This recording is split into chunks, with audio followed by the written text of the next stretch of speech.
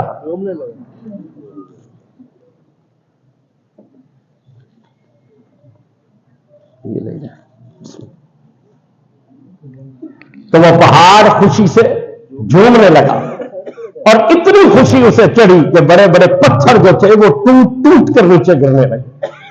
جب سرکار نے یہ عالم دیکھا کہ میرے یہ خوشی سے وارفتہ ہو رہا ہے, یہ دیوانہ ہو رہا ہے خوشی سے, تو حضور نے جب یہ عالم دیکھا کہ میرے دوستوں کو میرے یاروں کو تکلیف پہنچے گی تو نبی پاک نے ٹھوکر ماری اس پہاڑ کو اور فرمایا اسکن جا اور پرسکون ہو جا, تجھ پر ایک نبی ہے, ایک صدیق ہے اور 2 شہید تجھ پر موجود ہے.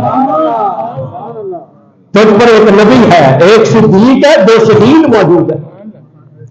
اللہ نہ کرے زلزلہ آ جائے, بیٹھے رہو گے یا بھاگ جاؤ گے مسجد سے؟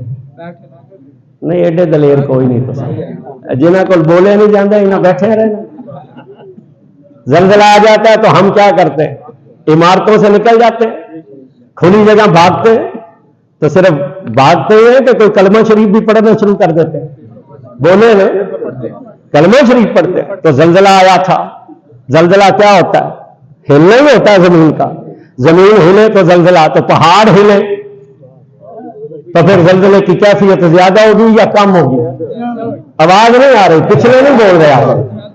ابھی تو ایک پہلا دن جمعہ ٹھنڈا ہوا ہے تو آپ بالکل ہی چپ کر گئے. تو جنوری کے جمعوں میں پتہ نہیں کیا ہوگا. تو پہاڑ جب ہلا تو زلزلے کی کیفیت زیادہ تھی یا کم تھی؟ تو پھر حضور کو دوڑ جانا چاہیے تھا, حضور کو بھاگنا چاہیے تھا, نیچے اتر جانا چاہیے تھا اور استغفار پڑھنی چاہیے تھی کہ یہ کیا ہوا, ہم اوپر چڑھے تو زلزلہ آ گیا. معافی مانگنی چاہیے تھی, استغفار پڑھتے, بھاگ کر نیچے اترتے, خود بھی کلمہ پڑھتے, اپنے یاروں کو بھی کلمہ پڑھاتے.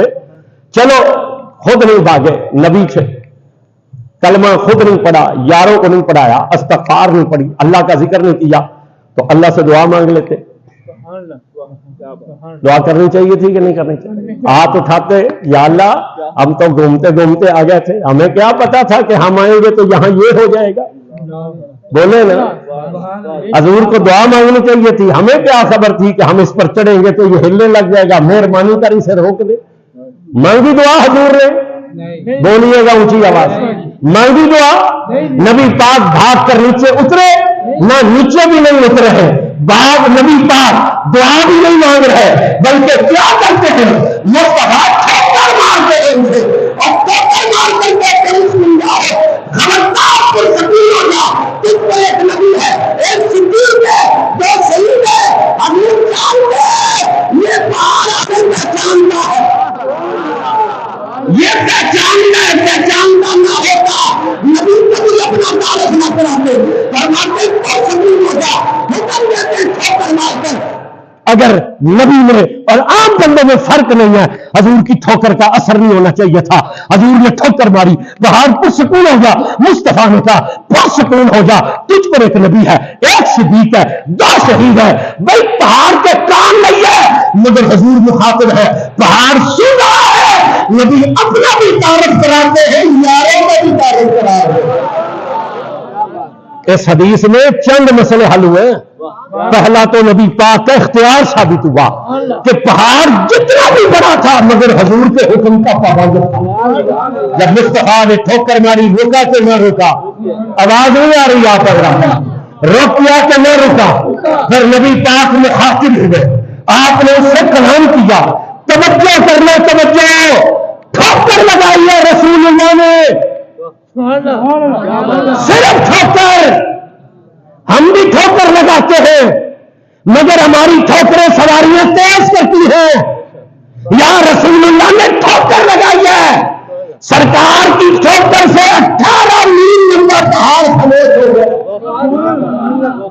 ٹھوکر سے 18 میل لمبا پہاڑ پرسکون ہو گیا، پھر مخاطب ہو کر اسے تعارف کرا، سن تجھ پر ایک نبی ہے، پھر کہا ایک صدیق ہے، دو شہید ہے، یہاں علم غیب بھی بتلایا آپ نے، علم غیب اپنا ظاہر کیا۔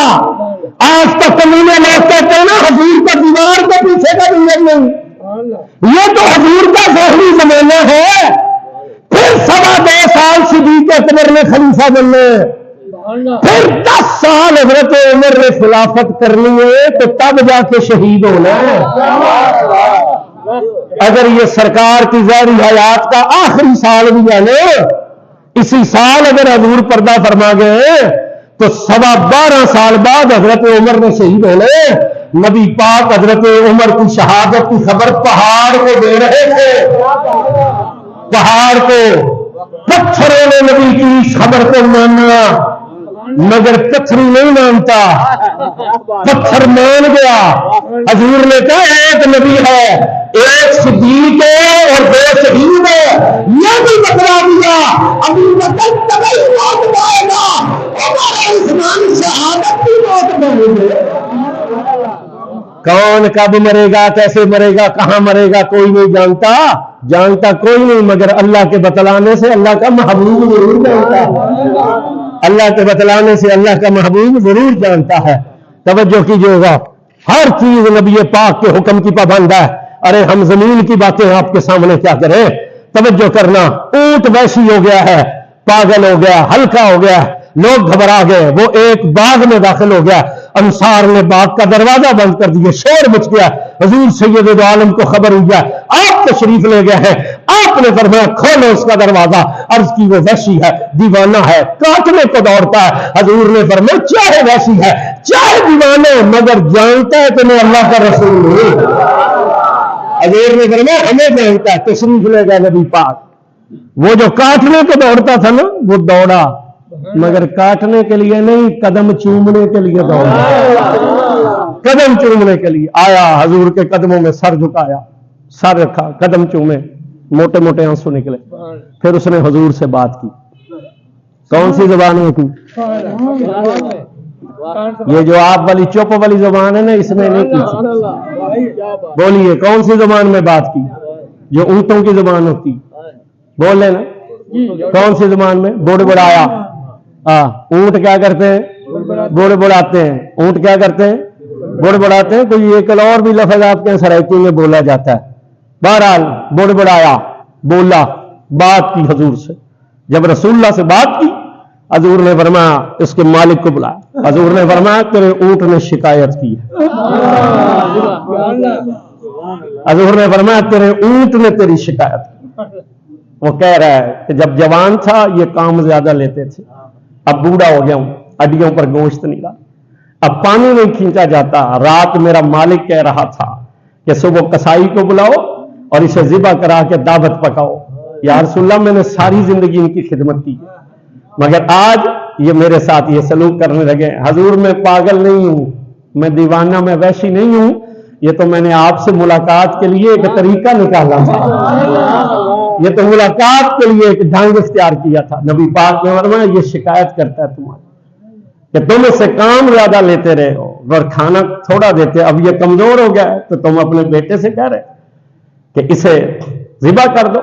اس نے کہا یا رسول اللہ آپ نے بالکل حق فرمایا، رات میں نے اپنے بیٹے سے ہی۔ حضور نے ارشاد فرمایا ایسا کرو اسے ذبح نہ کرو، تم اسے بیچ دو۔ حضور نے فرمایا ایسا کرو اسے ذبح نہ کرو، اسے جب حضور نے یہ فرمایا نا تو وہ آگے سے اس انصاری صحابی نے عرض کی یا رسول اللہ اسے کون خریدے گا؟ اس کی تو ہڈیوں پر گوشت بھی نہیں ہے، نہ یہ کھیتی باڑی کے کام آ سکتا ہے، نہ پانی نکالنے کے کام آ سکتا ہے، نہ وزن اٹھا سکتا ہے، یہ تو اتنا کمزور ہے کہ اسے چلا بھی نہیں جاتا، اسے کون خریدے گا؟ لوگ صحت مند اونٹ خریدتے ہیں، لوگ اس اونٹ کو لیتے ہیں جو پانی نکال سکے کنویں سے، کھیتی باڑی کے کام آ سکے، سفر کے کام آ سکے، یہ تو کسی کام کا بھی نہیں رہا، اسے کون خریدے گا؟ جب انصاری نے کہا یہ کسی کام کا نہ رہا، اسے کون خریدے گا؟ تو حضور نے مسکرا کر کہا صحیح، جس کا کوئی خریدار نہ اس کے خریدار ہم محمد کے موجود۔ حضور نے فرمایا جسے کوئی نہ خریدے اسے ہم جو خریدار۔ آپ نے فرمایا یہ اونٹ تم ہمیں بیچ دو، یہ اونٹ تو ہمیں بیچ دے۔ جب حضور نے یہ کہا صحابی قدموں میں گرا، اس نے کہا میرے ماں باپ آپ پر قربان، میں بھی آپ کو، میرا مال بھی آپ کا، حضور میں یہ اونٹ آپ کو تحفہ کرتا ہوں۔ جب یہ کہا تو نبی پاک نے اس اونٹ سے فرمایا جا میں تجھے آزاد کرتا ہوں، آج کے بعد مدینے کی جس چراگاہ میں تو چرنا چاہے تجھے کوئی نہیں روکے گا، جس پانی جہاں سے تالاب سے پانی پینا چاہے تجھے منع کوئی نہیں کرے گا۔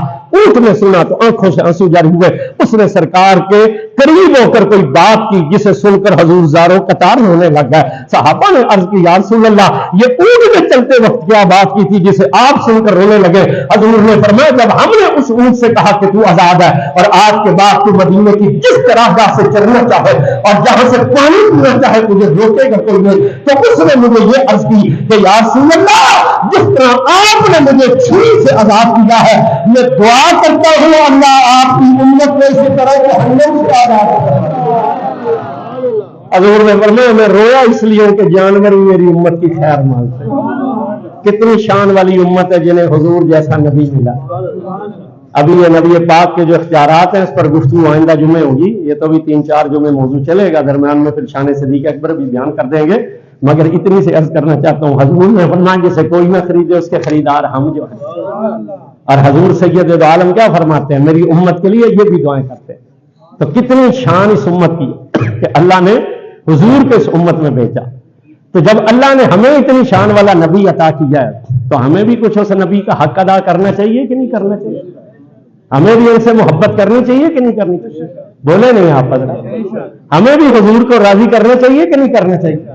ہاتھ کھڑا کرے جو کہتے ہیں حضور کو راضی کرنا چاہیے، اونچے کر کے ہاتھ اٹھانے، اونچے، منافقوں کی طرح نہیں، عاشقوں کی طرح، دونوں ہاتھ اٹھانے، دونوں ہاتھ کرنا چاہیے حضور کو راضی۔ پھر حضور کب راضی ہوتے ہیں؟ جب اللہ کے گھر آباد ہو۔ یہ گنبد آپ نے دیکھے ہیں، دیکھیں نظر اٹھا کر، مکمل ہو گئے۔ اب چونکہ یہاں پیڈ لگنی ہے، وہ کرائے کی پیڈ تھی، اب یہاں پر پیڈ میں 2-3 دن لگ جائیں گے، تو کل سے یہ کام شروع ہو جائے گا ان پلروں کا اور ان کا، اتنے میں پیڈ بن جائے گی تو پھر میناروں پر عملہ جو ہے وہ چڑھ جائے گا۔ انشاءاللہ امید ہے کہ اسی مہینے کے اندر اندر یہ کام پائے تکمیل تک شاید